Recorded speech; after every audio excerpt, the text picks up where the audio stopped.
Bonjour, bien-aimés frères et sœurs, que la grâce et la paix du Seigneur reposent sur chacun d'entre nous.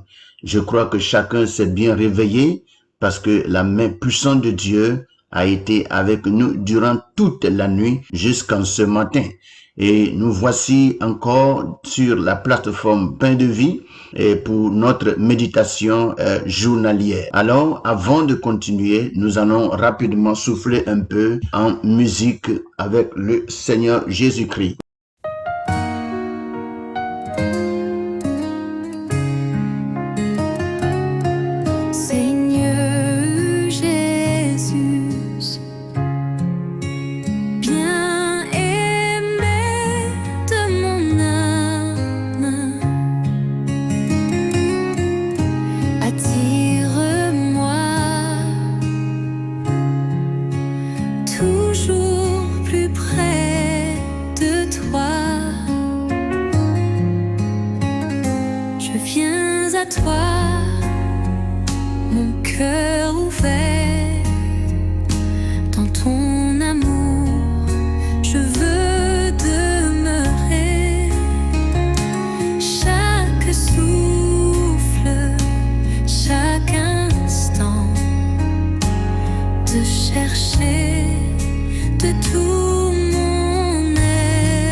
Je suis à toi et tu es à moi pour l'éternité, mon bien-aimé Seigneur. Amen, amen, amen, toujours à toi. C'est ainsi que notre louange de ce matin se termine, une chanson très merveilleuse et rafraîchissante. Que le nom de l'Éternel soit béni. Je vais inviter chacun d'entre nous à prendre rapidement notre Bible dans le livre de Cantiques, chapitre 7, du verset 1 au verset 3. Et ce matin, je viens pour nous dire que nous montons d'un nouveau chapitre et nous allons lire ce passage de ce matin dans la version Louis II. Il est écrit à partir du verset 1. Reviens, reviens, Soulamite, reviens, reviens, afin que nous te regardions. Qu'avez-vous à regarder la Sunamite comme une danse de deux de cœur, que tes pieds sont beaux dans ta chaussure, fille de prince. Les contours de ta hanche sont comme des colliers, œuvre des mains d'un artiste. Ton sein est une coupe arrondie où le vin parfumé ne manque pas. Ton corps est un tas de froment entouré de lit. Voici ce que Louis II nous dit ce matin. Nous allons rapidement porter notre regard sur la version français courant où nous allons lire le même passage. Cantique chapitre 7 du verset 1 au verset 3. Il est écrit: tourne-toi Soulamite. Tourne-toi donc et laisse-nous te regarder. Pourquoi regarder la Sunamite entraînée dans la danse à deux camps? Que tes pieds sont jolis dans leurs sandales princesse. La courbe de tes hanches fait penser à un collier sorti des mains d'un artiste. Le bas de ton ventre est une coupe ronde où le vin parfumé ne devrait pas manquer. Ton ventre est un tas de blé entouré d'anémones. Voici ce que le français courant nous dit ce matin. Nous allons profiter de ces merveilleuses versions pour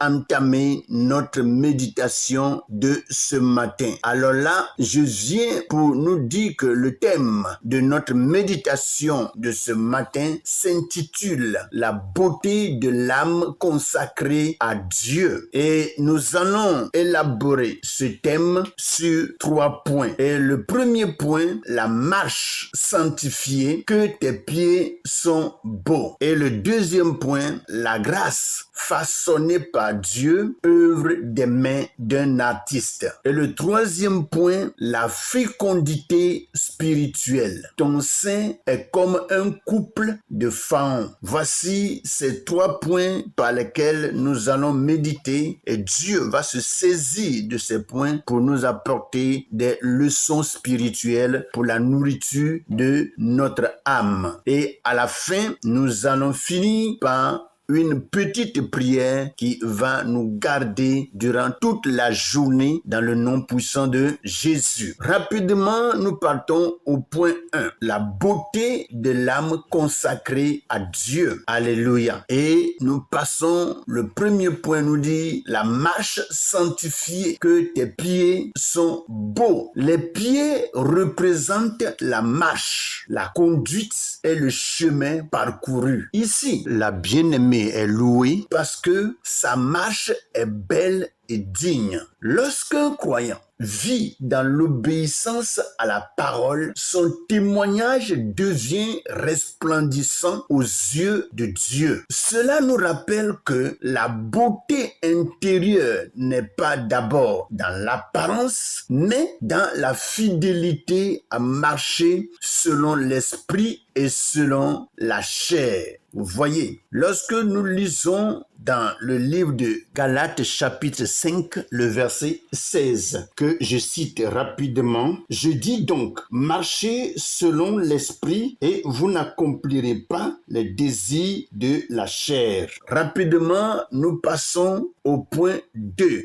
Le point 2 nous dit la grâce façonnée par Dieu, œuvre des mains d'un artiste. Le texte parle des formes harmonieuses comme le travail d'un artiste. Cela illustre la grâce et la perfection que Dieu accomplit dans l'âme qui se laisse transformer. Le Saint-Esprit façonne notre caractère pour que nous reflétions la gloire de Christ. Ce n'est pas notre propre mérite, mais l'empreinte du divin sculpteur qui rend notre vie agréable et belle aux yeux de Dieu et des hommes. Alléluia. Rapidement, nous passons au point 3 qui dit ceci. La fécondité spirituelle. Ton sein est comme un couple de fances. Les saints évoquent ici la capacité de nourrir, de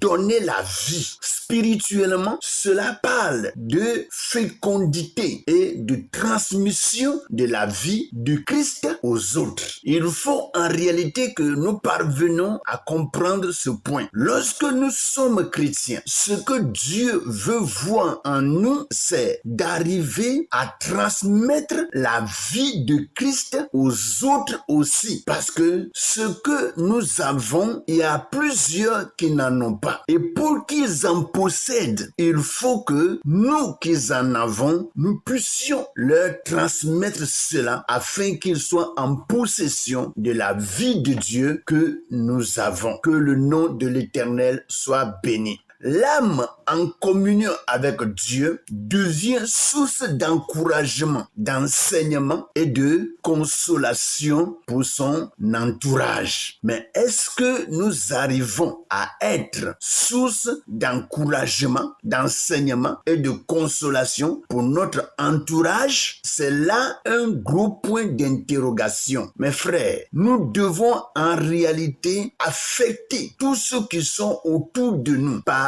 la vie de Dieu, par la puissance de Dieu, par l'évangile qui habite en nous et qui fait de nous des enfants de Dieu. Le chrétien rempli de l'esprit ne garde pas la bénédiction pour lui seul, mais il nourrit d'autres vies spirituellement. Je répète, le chrétien rempli de l'esprit ne garde pas la bénédiction pour lui seul, mais il nourrit d'autres vies spirituelles. Le Saint-Esprit, nous ne l'avons pas seulement pour parler en langue, mais cela doit nous permettre de transmettre la vie de Dieu à d'autres personnes. Que nous parvenons à bien comprendre ceci, parce que on a comme l'impression que lorsqu'on a le Saint-Esprit, il faut obligatoirement parler en langue. Or, l'Esprit de Dieu donne beaucoup d'autres dons que la Bible nous cite dans 1 Corinthiens chapitre 12. Mes frères, il faut en réalité que nous voyions la vérité biblique et que nous parvenons à manifester cette vérité pour que la gloire de Dieu soit vue des autres. Que le Seigneur nous bénisse. Nous prions. Seigneur Jésus, rends ma marche belle à tes yeux par la sanctification. Façonne mon caractère par ton esprit comme un artiste parfait et rends ma vie féconde afin que je sois une source de vie et de nourriture spirituelle pour ceux qui m'entourent au nom puissant de Jésus. Amen. J'invite chacun à faire cette prière d'une manière sincère et sérieuse pour que, en priant, que nous sentons la main de Dieu sur notre vie et la manifestation du Saint-Esprit en nous. Que le nom de l'Éternel soit béni. J'invite chacun ainsi à continuer de plonger ses regards dans les Saintes Écritures, c'est-à-dire le message que je viens de donner, et de continuer à méditer pour que Dieu davantage puisse nous éclairer. Soyez bénis, passez une bonne et merveilleuse journée avec le Seigneur. Au nom de Jésus. Amen.